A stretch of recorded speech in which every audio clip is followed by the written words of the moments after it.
हामिद मीर साहब, behaving like a gang. Right, Behaving like a gang, Hamid Mir साहब, जो बशीर मेमन साहब ने इसमें जो एम्बिगुइटी अगर थी कि भाई ये हो सकता है आधे घंटे में भी हो सकता है, तो एम्बिगुइटी उन्होंने दूर कर दी कि एक तरीका कार है रेड करने तक, यानी अगर कोई जिसके खिलाफ कंप्लेंट आई है अगर वो ना पेश हो, ना ताउन करे, तो उस सूरत में आप उसको गिरफ्तार करते हैं जाके। अनम्यूट कर देंगे मीर साहब, अनम्यूट कर देंगे। जी, जी, जी। अमीर अब्बास साहब, ये जो केस है इसमें जरा सूरत जरा मुख्तलिफ है, इसलिए कि FIR दर्ज हुई है 9 बजे और 9:20-25 पर जो रेडिंग पार्टी है वो मोहसिन बेग साहब के घर पे पहुंच गई थी और 9:30 बजे जो है वो वहाँ पे एक स्कफल शुरू हो गई, एक मुज़ाहमत शुरू हो गई। तो मतलब ये है कि मोहसिन बेग साहब को इंक्वायरी के लिए नहीं बुलाया गया और ये दुरुस्त फरमा रहे हैं बशीर मेमन साहब कि पहले मुकदमा दर्ज करने से पहले भी जब शिकायत आती है तो इंक्वायरी होती है और इंक्वायरी के बाद मुकदमा दर्ज होता है और फिर जो है वो रेड वेड होती है, उसके बाद होती है। लेकिन ये सारा प्रोसेस आधे घंटे में मुकम्मल हो गया। इसमें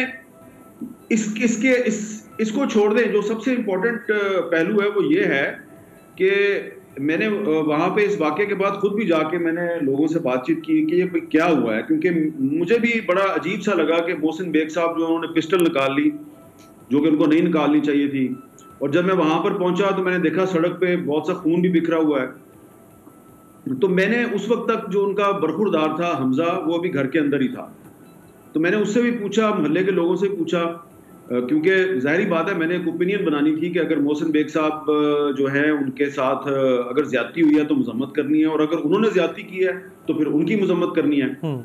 तो मुझे ये पता चला कि जो रेडिंग पार्टी थी उसको कहा गया, जब वो अंदर आए और उन्होंने अंदर दाखिल होने की कोशिश की, उनसे पूछा गया आप कौन हैं, तो उन्होंने दीवार फलांगने की कोशिश की। जो दीवार फलांग रहा था उसको रोका गया। वहां पे पहले नौकरों की लड़ाई हुई, मुलाजमों की लड़ाई हुई। उसके बाद जो उनका बरखुरदार है उसने जो एक बंदा ज्यादा अंदर आने की कोशिश करता, उसको पूछा आप कौन है, तो उसने नहीं बताया।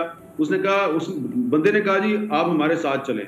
तो उसने बाहर निकल के देखा तो एक सिविलियन गाड़ी खड़ी थी। उसने कहा जी आपका कोई ताल्लुक तो लगता नहीं है कि आप किसी लॉ एनफोर्समेंट एजेंसी से हैं।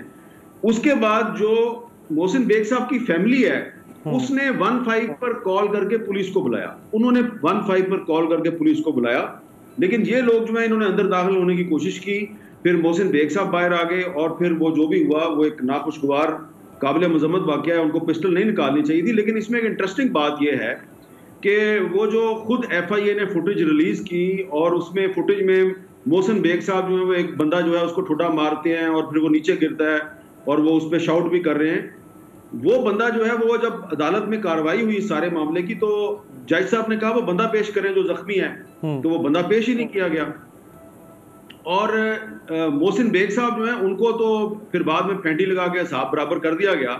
लेकिन वो बंदा जिसका खून मैंने खुद देखा है सड़क पे बिखरा हुआ है, वो जाहिर बात है वही बंदा होगा जिसको मोहसिन बेग साहब ने ज़दोकोब किया। वो बंदा कहाँ पे है?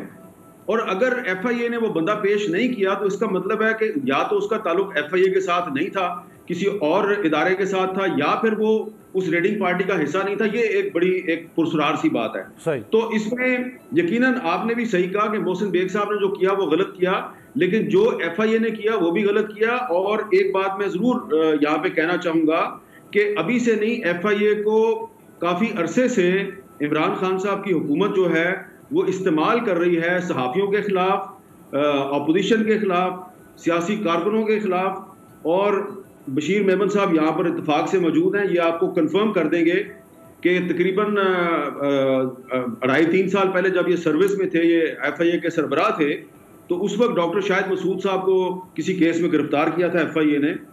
तो डॉक्टर शाहिद मसूद साहब जो है उन्होंने मुझे अडयाला जेल से पैगाम भेजा कि आप ज़रा मेरे पास आके मिल लें। तो मैं उनके पास चला गया मिलने। तो उन्होंने मुझे कहा जी कि मेरी सिर्फ एक गुजारिश है कि मुझे आप जब कोर्ट में पेश करते हैं तो हथकड़ी लगी होती है मेरे हाथ पे, तो और भी हुकूमत जो है उसके मुखालफिन को अदालत में पेश किया जाता है, किसी को हथकड़ी नहीं लगाते।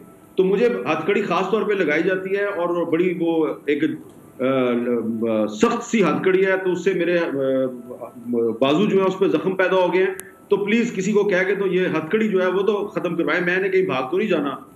तो मैंने कहा मैं किसको कहूँ, तो मैंने जनाब कोशिश करके मैंने प्राइम मिनिस्टर इमरान खान साहब से मुलाकात का टाइम लिया, मैं उनके पास गया, मेरे साथ एक और सहाफ़ी भी थे, बतौर गवाह मैं उनको साथ लेके गया। हमने कहा जी वज़ीर आज़म साहब, शाहिद मसूद साहब जो हैं उनको आप अच्छी तरह जानते हैं, हम उनकी सिफारिश करने नहीं आए, लेकिन सिर्फ ये है कि इंसाफ से काम लें। अगर शहबाज शरीफ साहब को और बाकी किसी सियासतदान को कोर्ट में पेश किया जाता है और आप हथकड़ी नहीं लगाते तो इसको भी हथकड़ी ना लगाएं। तो इमरान खान साहब ने उस वक्त फौरी तौर पे फोन मिलाया और बशीर मेमन साहब से बात की। मुझे नहीं पता बशीर मेमन साहब से बात की किससे की, लेकिन उन्होंने हमें यही कहा मैंने बशीर मेमन से बात कर ली है और अब उसको हथकड़ी नहीं लगाई जाएगी। लेकिन उसके बाद जब शाहिद मसूद साहब दोबारा पेश हुए कोर्ट में, तो पहले उनके एक हाथ में हथकड़ी लगती थी, फिर उनके दोनों हाथों में हथकड़ी लगा। सही, तो आपके फौज ने तो और मुश्किल में उनको डाल दिया। सब्सक्राइब करें और बेल दबाएं ताकि कोई खबर रह न जाए।